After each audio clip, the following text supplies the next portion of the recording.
नमस्कार बंधुरा welcome back to बेंगुली हेसेल। आज के आमी चले एसेछि अति साधारण एकटी घरोया रेसिपि निये। आज के आमी आपनादेर साथे शेयर करब कचुरमुखी आलू दिए रुई माछेर झोल। बंधुरा देखुन आमी एखाने निये नियेछि कचुरमुखी एबं आलू और एखाने आमी निये नियेछि रुई माछ और नियेछि एकटी पेঁয়াজ के कुचिए नियेछि, खानिकटा आदा, 4टी काँचा लंका और एकटी टमेटो। आमी एखाने टमेटो आदा काँचा लंकाटाके पेस्ट करे नेब।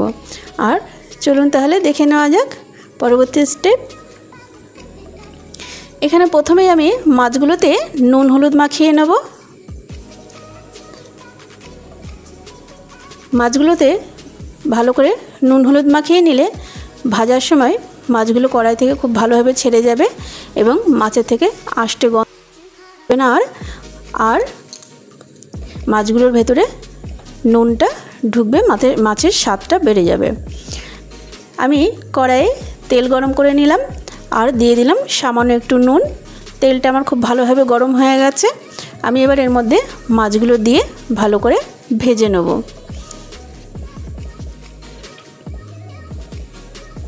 माछगुलोके एखाने आमी खूब भालो करे भेजे नेब एकटू कड़ा करे। एक पिठ भाजा हये गेछे, माछगुलोके आमी एबार उल्टे देब।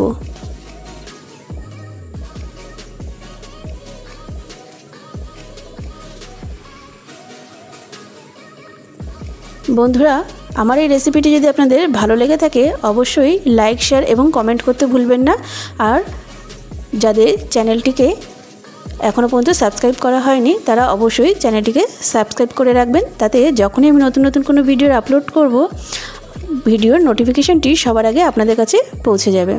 দেখুন আমার মাছগুলো সব ভাজা হয়ে গেছে। আমি এই তেলের মধ্যে দিয়ে দিলাম 3টি শুকনো লঙ্কা আর দিয়ে দিলাম হাফ চা চামচ মতো সাদা জিরে। ফোড়নটা আমার হয়ে গেলে আমি এর মধ্যে দিয়ে দেব পেঁয়াজ। আমি একটি পেঁয়াজকে কুচিয়ে রেখেছিলাম, সেই পেঁয়াজটা আমি এর মধ্যে দিয়ে দিলাম। পেঁয়াজটা হালকা নাড়াচাড়া করেই আমি এর মধ্যে দিয়ে দেব কেটে রাখা আলু আর কচুরমুখীগুলো। কচুরমুখীকে আবার অনেকে গাটি কচুও বলে থাকেন।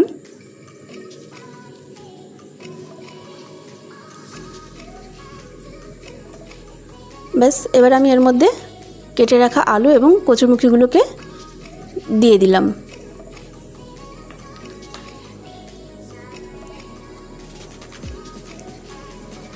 এখানে আমার কচুরমুখীগুলো ছোট ছোট সাইজের ছিল, তাই আমি এগুলোকে গোটাই রেখেছি। আর যেগুলো একটু বড় সাইজের ছিল সেগুলোকে আমি মাঝখান থেকে আরেকটু করে ফালি দিয়ে নিয়েছি।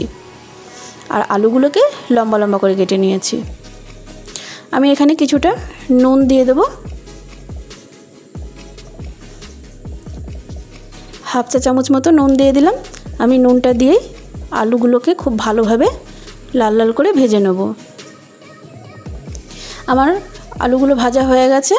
এর মধ্যেই আমি দিয়ে দিলাম আদা, কাঁচা লঙ্কা এবং টমেটোর পেস্ট।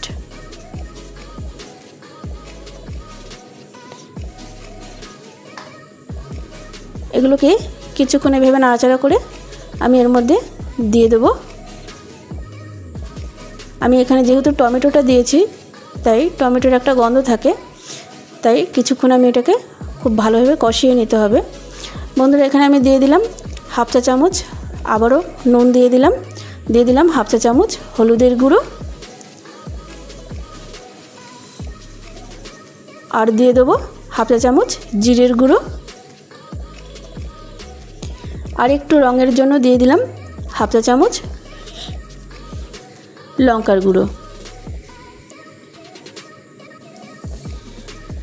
এবার আমি এগুলোকে একটু নাড়াচাড়া করে সামান্য একটু জল দিয়ে দেব।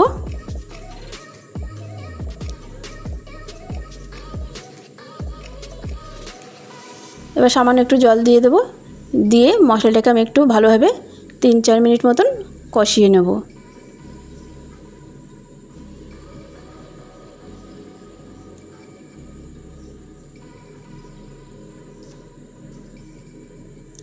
আমাদের সব সময় ঝাল তেল মশলা খেতে ভালো লাগে না, তখন আমরা এই ধরনের একটু কম মশলাওয়ালা রান্নাবান্নাও এইভাবে করে নিতে পারি।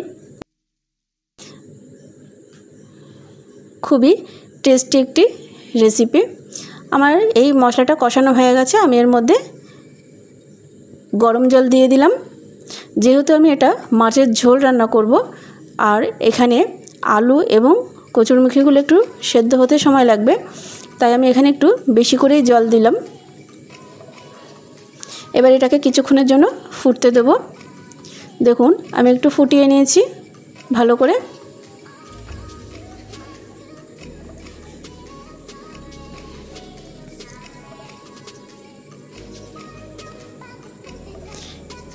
এবার আমি এর মধ্যে একটু নাড়াচাড়া করে মাছগুলোকে দিয়ে দেব।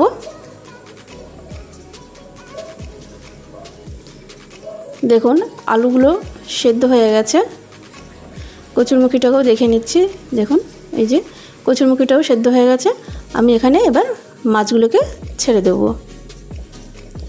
এই যে ভেজে রাখা মাছগুলো দিয়ে দিলাম। মাছগুলো দেওয়ার পরেও আমি মিনিট 2-3 ভালোভাবে ফুটিয়ে নেব, যাতে মাছের ভেতরে নুন ঝাল টেস্টটা ঢুকে যায়। এতে কী হবে, মাছটা কিছুক্ষণ এইভাবে ঝোলের মধ্যে ভিজলে এর মধ্যেও সুন্দর টেস্ট হবে এবং নুনটাও ঢুকবে।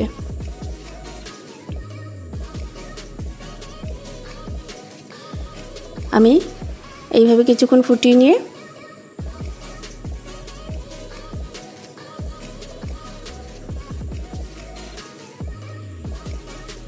দেখুন ঝোলটা অনেকটাই ঘন হয়ে এসেছে। আমি এবার এই মাছের ঝোলটার ওপর দিয়ে দিলাম কিছুটা ধনেপাতা কুচি।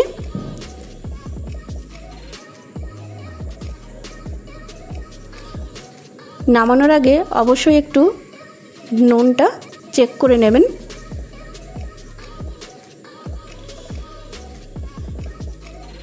আমি ওপর থেকে হালকা করে একটু নাড়িয়ে নেওয়ার চেষ্টা করলাম।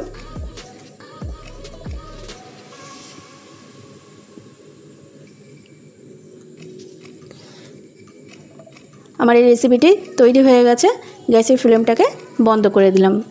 বন্ধুরা, এরকম অল্প তেল ঝালে অল্প মশলায় আপনারাও যদি এই রেসিপিটি তৈরি করে নেন বাড়িতে, তাহলে দেখবেন খুবই সহজে এবং অল্প সময়ের মধ্যে দুর্দান্ত একটি রেসিপি তৈরি হয়ে যাবে। দেখুন কত সুন্দর লাগছে। আর এরকম একটি রেসিপি যদি দুপুরে গরম গরম ভাতের সাথে সার্ভ করা হয়, সকলেরই খুবই ভালো লাগবে। তাহলে বন্ধু, আজকে এই পর্যন্তই। আবারও চলে আসবো পরবর্তী কোনো নতুন ভিডিও নিয়ে। আপনারা ভালো থাকবেন, সুস্থ থাকবেন, আর পুরো ভিডিওটি দেখার জন্য ধন্যবাদ।